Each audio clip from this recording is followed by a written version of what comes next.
cruiser by Raleigh is a 85. Get out of the sun here. Kind of wild. It's got the gold treatment. MX style fork. Right there. Got the R on it. Wild looking bars. Pull back. Motocross style. Quill stem there. Can't leave a frame. It is a 5-speed. Well, actually, it's a 10-speed. Had the shifters right there, as you can see. So, not sure what I'm going to do with that one. 26-inch wheel. This might be a candidate to go to a 5-speed or a single speed. I don't know. We'll see once we strip it down. That'll probably be one of my next projects. Rambler's ready to go back together. I did cable stops for the brake and the rear derailleur, mainly because I didn't want to use the wire ties or aftermarket cable stops that bolt onto the frame. I just wanted it to look a little bit cleaner. The frame was a little bit hammered anyway. Not a little bit, it was. It had chips all around it. There's a little issue with the seat posts up here. Looks like somebody had some, probably was maybe stuck at one time, put some heat to it. And just overall, it wasn't a perfect frame by any means, other than being straight, not rusted through. It is an 80. After looking at the fork and deciphering the serial number. So it was made in Malaysia in 1980, like October of 80, I think it was. So I'm going to put it to a 5-speed instead of the 10. It wasn't a 10-speed when I picked it up. It had a Shimano stem shifter on it up here. It had a Shimano derailleur, but then it had a Suntour, front derailleur was a Shimano, but I had a Suntour rear.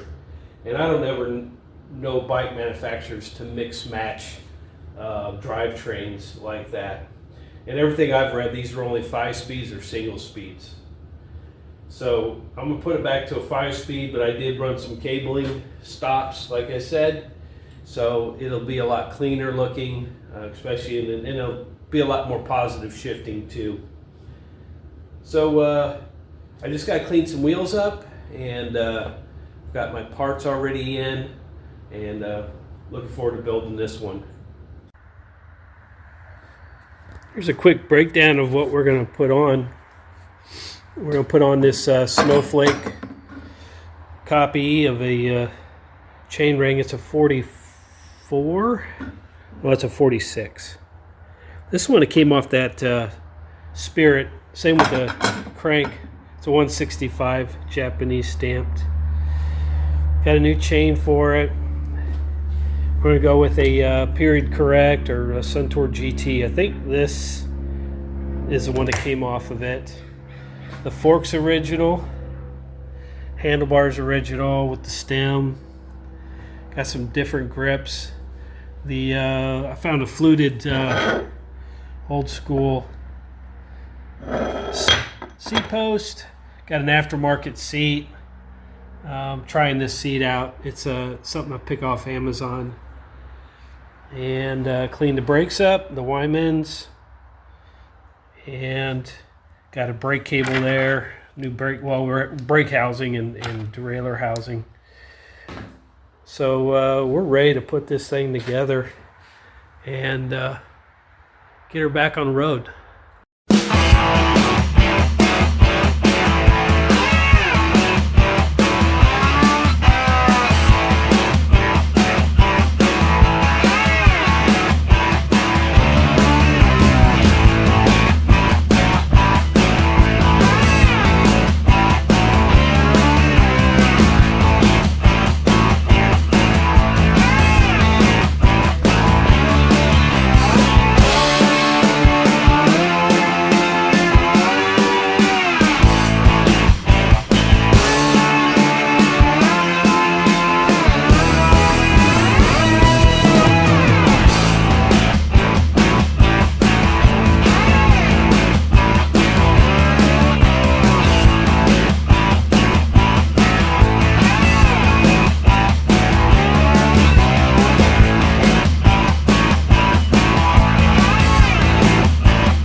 right, the final assembly is complete.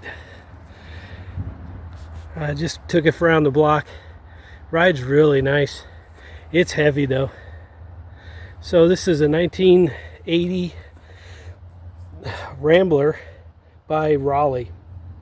This is pre-Huffy when they started distributing in America through Huffy, excuse me. After doing some research on the brand, the head tube there, their badge, that's still the UK badge. The fork is actually stamped 1980. It's an MX style motocross. Bars got a motocross flair to them, pull backs. And the wheel set's original. I swapped out the crank. I think somebody swapped this over and made it a 10-speed, which I already had stated that. But the brakes are original. Stem's original.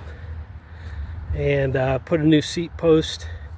The old one was pretty bad. Tried this seat out. This is on Amazon. It's kind of a throwback to the old style. It's a little wonky. It's a little loose feeling, but it works.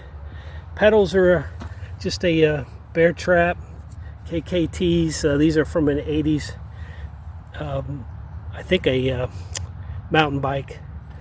And the stem again, or the crank in the bottom sprocket is stolen from that Free Spirit I picked up when I got this bike. Derailleur's original. Freewheels are the 5-speed's original.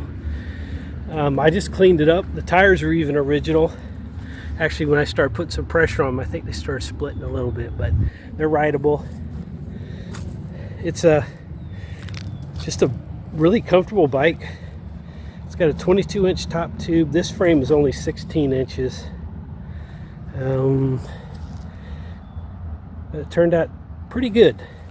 I'm pleased with it. New cables. And I put the braze-ons. All those stops, the cable stops are all, I put those on.